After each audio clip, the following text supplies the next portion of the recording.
तो ये नज़र भी ये आ रहा है। लेकिन जो बात कर रहे हैं कि ये तो बहुत आगे की चीज़ है कि हसन नसरुल्लाह यानी कि हिजबुल्लाह जो है ब्रिगेडियर बाबर अलाउद्दीन साहब कि वो वहाँ तक हमलों के मामलात को आगे बढ़े, क्योंकि हमने तो देखा है अमेरिका अपने बैरी बेड़े लाकर वो मज़ीद वहाँ पर खड़ा है। उससे पहले भी खलीजी ममालिक में उसके अपने अड्डे हैं, फ़ौजें वहाँ पर मौजूद हैं।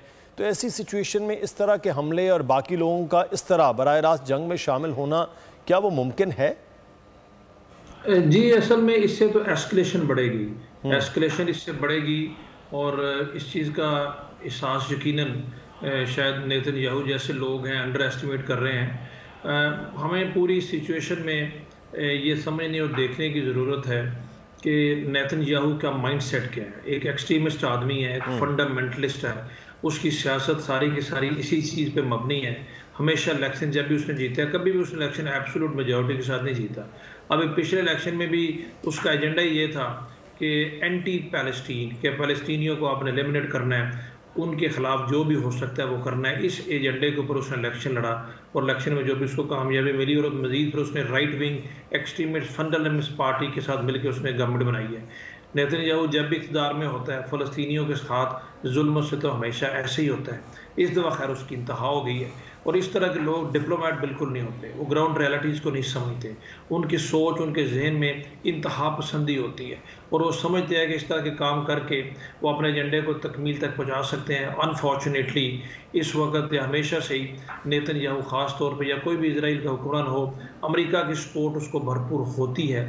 आल्दो दुनिया चाहे खामोशी से बात करे या खुल के बात करे, majority of the world, overwhelming majority अभी भी ये कहती है कि फौरी जंग बंदी होनी चाहिए, क्योंकि सिचुएशन एस्केलेट होगी। क्योंकि ये जंग इस वक्त नहिते शहरियों के खिलाफ है, ये किसी फौज के खिलाफ वो नहीं लड़ रहे और वन साइडेड वॉर है। जिनके ऊपर बॉम्बिंग कर रहे हैं उनके पास ना तो एयर डिफेंस का उस तरह का सिस्टम है, ना उनके पास जहाज़ हैं, ना वो उस तरह के खुल के उनके पास टैंक हैं।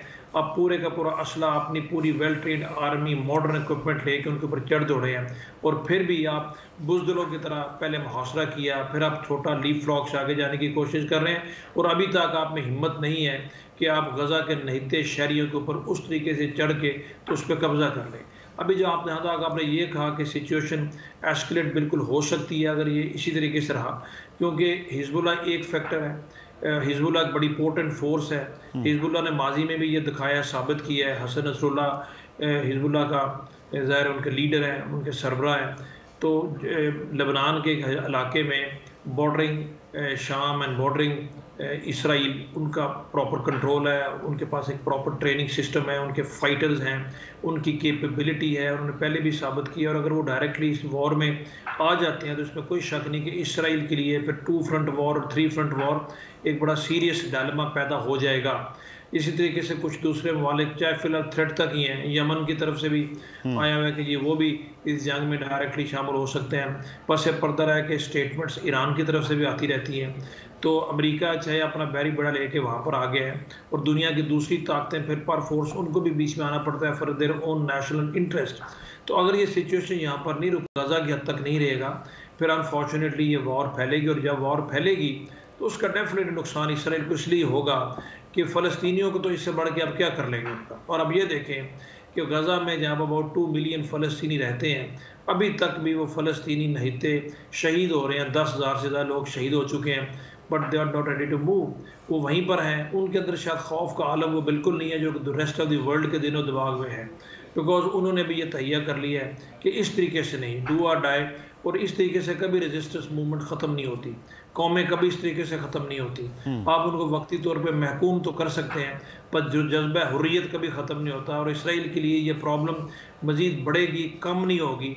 ज़ाहिरन वो ये कहने की कोशिश कर रहे हैं कि जी हमने जब तक हमास को ख़त्म नहीं कर लिया उस वक्त तक हमारा ऑपरेशन जारी रहेगा। हमास ऐसे या कोई भी रेजिस्टेंस मूवमेंट ऐसे ख़त्म नहीं होती। वक्ती तौर पे आप उनकी पोटेंसी कम कर सकते हैं, बट अल्टीमेटली आपको बातचीत ही करनी पड़ती है। और बातचीत का वक्त भी तब तक होता है जब तक आप इनिशियली कुछ डेज ऑफ वॉर में आगे बढ़ते हैं। जब 10,000 बंदे आपने मार दिए हैं और शहीद कर दिए हैं और जुल्म सितम का सिलसिला जारी है, तो अभी आप उनको और क्या डराएंगे। तो दुनिया को अकल के होश के नाखून लेने चाहिए, स्पेशली मैं कहूँगा यूनाइटेड स्टेट्स को, बिकॉज इस वक्त इसराइल की पुष्ट पनाही सबसे बढ़ के वही कर रहे हैं।